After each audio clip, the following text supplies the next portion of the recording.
Okay, Kyle, so I have this thing of like people in Minnesota, they assume that most of the Minnesota wines are very sweet. And I don't know if everybody knows about what a Marquette grape is. Could you kind of explain what a Marquette grape is? Yeah, that is kind of a misconception. So we started back in 95 and, we were only the fourth winery in Minnesota at the time. So there was a lot of sweet stuff being made in the colder climates.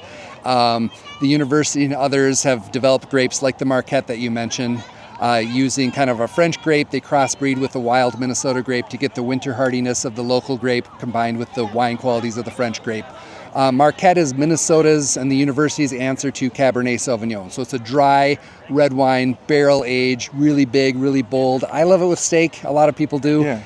And yeah, that one shocks people when they come in. They're like, I can't believe this was from a cold climate here. So. No, I think that's what happens is like, as a fan of Cabernet, it goes, all right, well, Minnesota can't grow that grape, and it's not possible to grow a Cabernet grape in Minnesota because of the winters. Yep. But the University of Minnesota created a grape, and it's a Marquette grape, and it's amazing. Yeah, it survives our cold winter. It ripens early, so you're talking September instead of Halloween. If anyone remembers in the 90s, the Halloween blizzard in Minnesota.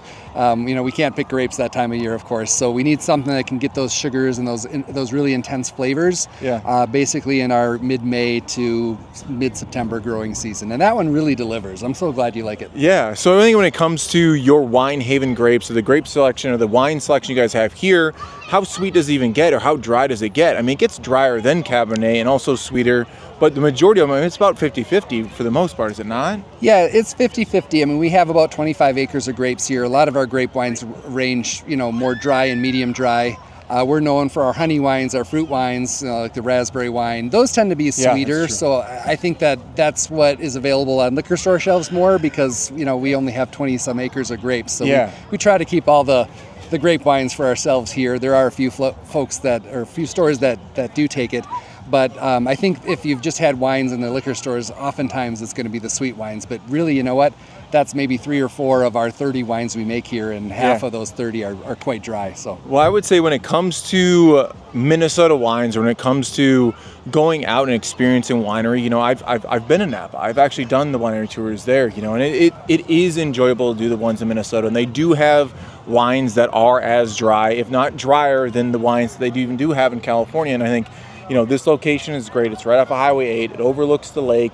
There's a ton of yard space and open space for everybody to be able to enjoy. So bring your family out. It's definitely worth it. It's one of my favorites for sure. So thank you for having us today. Thank you guys. You for the wonderful wines you actually create. They are delicious.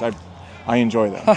We appreciate you and the team have been so supportive. So thank you so much for us. We're just ultimately a family winery locally here, and it's great that community can support one another. Yeah, and also if you're not a huge fan of wines, the wine slushy is great. And if you don't like wines, the wine slushy is lime margaritas. They also have beer too. You have everything. There's food, everything you need. Bring the kids. There's a ton of yard space out here. You can go play outside and have a flight of wines here. So it's amazing. So one of my favorite things for summer. So hopefully people can come out and enjoy the patio. Yes. So yeah. All right. Thank you, Kyle. Thank you.